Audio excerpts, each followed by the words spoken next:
I'd like to make a brief statement on the jobs report that was released today. 8.2% unemployment is unacceptable.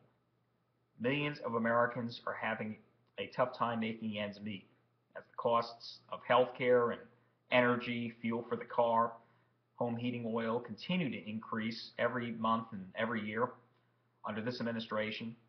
It is shameful that we have a president and a Congress who have failed to act for meaningful economic policies that will promote private sector job growth and return power to states and local governments to enable them to make an environment that is more appealing to business, to create jobs for our citizens. Now, the wealthiest in this country do not deserve to be demonized. But the fact of the matter is that they're going to do all right.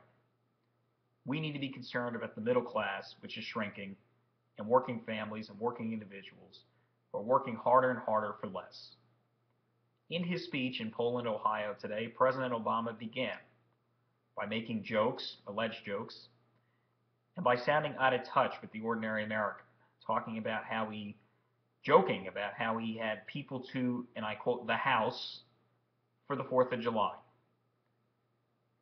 The 8.2% unemployment figure is a very serious matter. It is not a time for sarcasm. It is not a time for jokes. As millions of Americans struggle to find work, make ends meet, be able to make payments on their homes, their cars, their health insurance, their children's education, senior care. These are all very important things, and we need to create an environment in this country that creates jobs. And to do that, you have to have tax reform, regulatory reform, repeal Obamacare, return power to states, and do the things that are necessary to create jobs, to create an environment in which jobs can be created. The federal government cannot create jobs. They have to return power to the states and to the private sector, most importantly, the private sector, and return power to the individuals. Now, one thing that I do agree with the president on is this election provides a very stark contrast between the president and Mitt Romney. If you want money in the hands of the individual and the businesses, if you want only common sense regulations, if you want health care that is localized and cost less, if you want an American energy policy that is all the above approach, and if you want to get Americans back to work with higher wages, then Mitt Romney is your candidate. But if you want to continue the stagnation that we have had over the past 3 years due to overregulation, overspending, Obamacare, and picking winners and losers, then you could sign up for another 4 years with President Obama, who has failed and is now lying to the American people about his record, and about Mitt Romney.